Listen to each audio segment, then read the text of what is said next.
Welcome, everybody, to Taking Control, the ADHD Podcast. I'm Pete Wright. That there is Nikki Kinzer. Hello, Professor Pete. Oh, goodness. You knew I was Really? You're going to drop that right after I told you about the whole pee-pee thing? Well, kind of, because you're a professor. Oh. You have status. You need to recognize it. Recognize. Pete knows what he's talking about when he's talking about syllabi. Goodness. Syllabuses. I done dropped Syllabuses is not a word, people. Dropped a learning bomb on you already. Syllabi. Check it. That's right. Well, we're still talking about going back to school. Once again, all ages, if you're going back to school and you're struggling with ADHD, these are circumstances that will test you. Yes.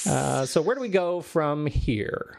Well, last week we talked about starting the year off with confidence. Well, we want to start our morning off with confidence as well, right? Because if you start the morning off well, then you're going to have a great day. This is interesting because I think about when you're putting together your list of things you want to talk about for the show.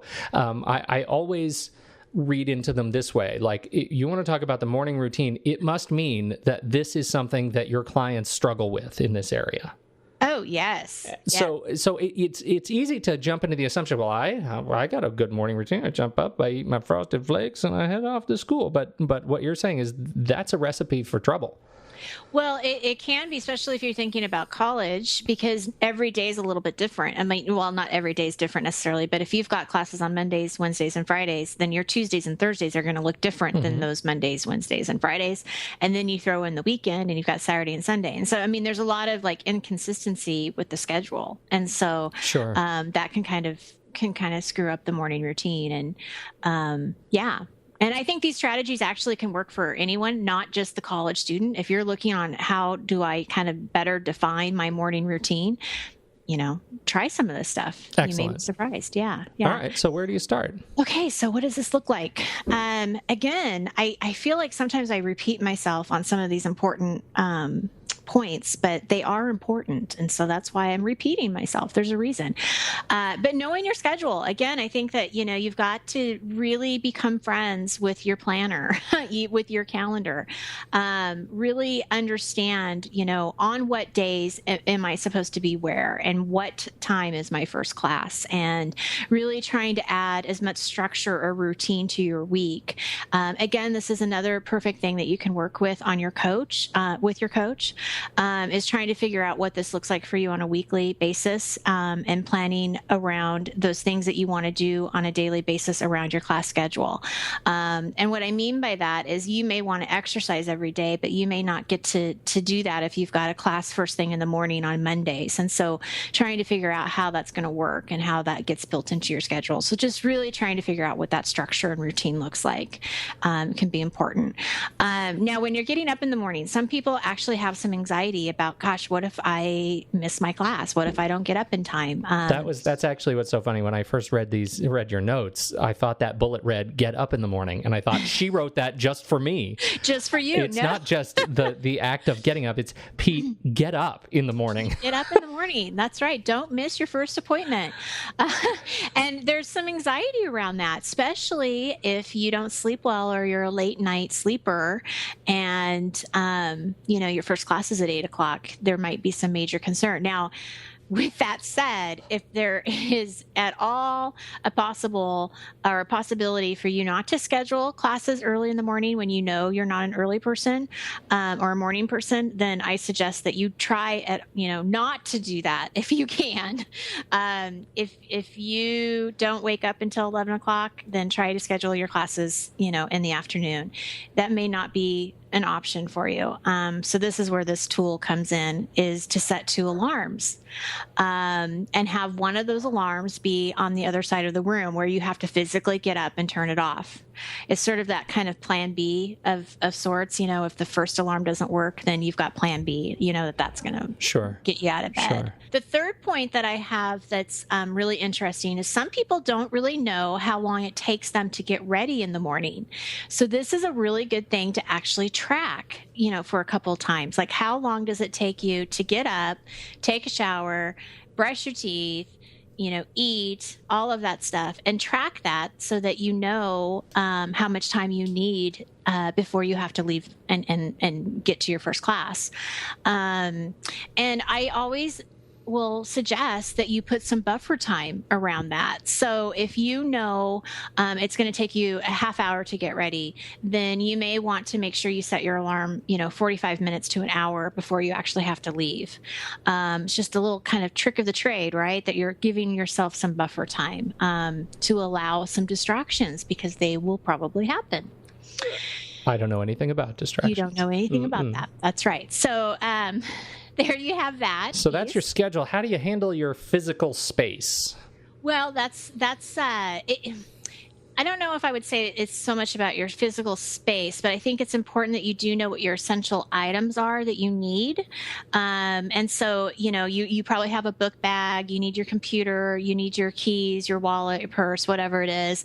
So you definitely want to create a landing place, most likely by your front door. The less steps that you have are the better. So when you come home, you dump all of this stuff here by your front door, and when you leave, you know exactly where it is because it's right by your front door. So we want, less is more, right?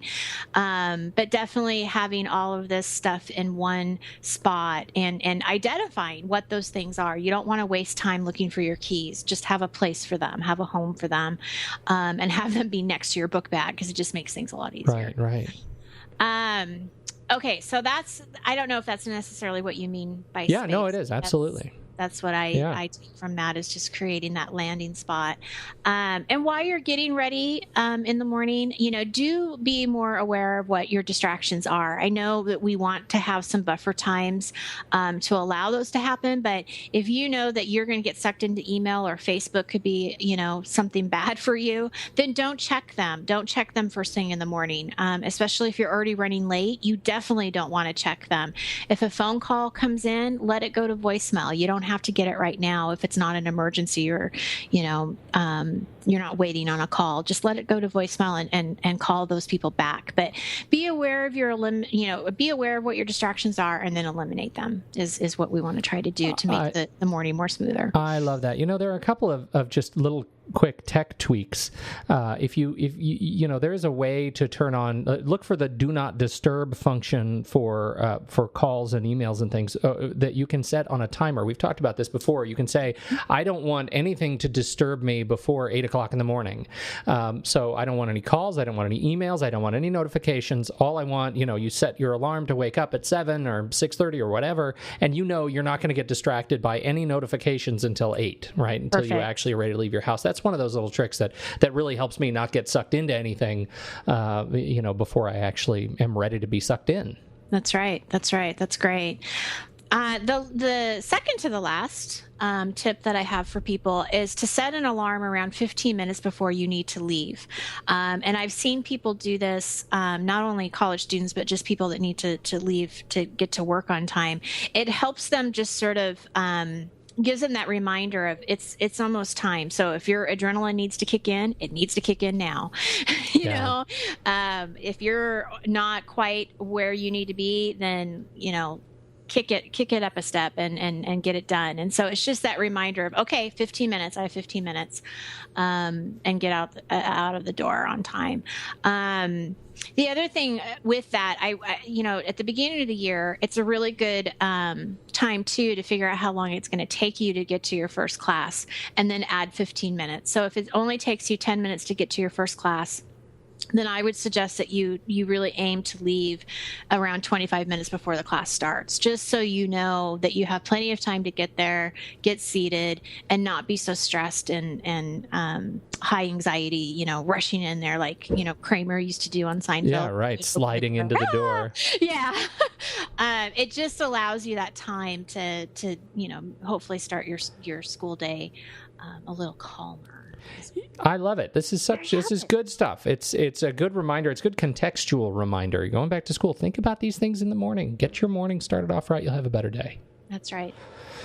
You know what? We still want to hear about how things are going for you. So make sure to check things out on Facebook.com/Take Control ADHD, Twitter, Take Control ADHD. You can reach out to us just about anywhere, and we would love to hear your stories of going back to school. How's it going for you? Are you ready? Do you feel ready?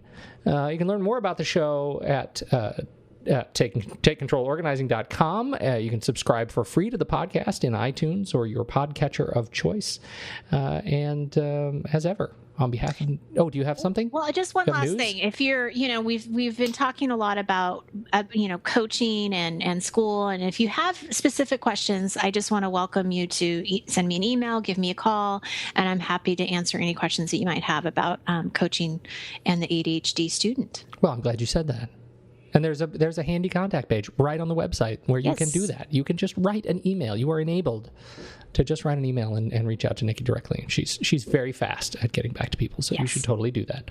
And it'll probably be at about 4:30 in the morning. So make sure you have your notifications turned off.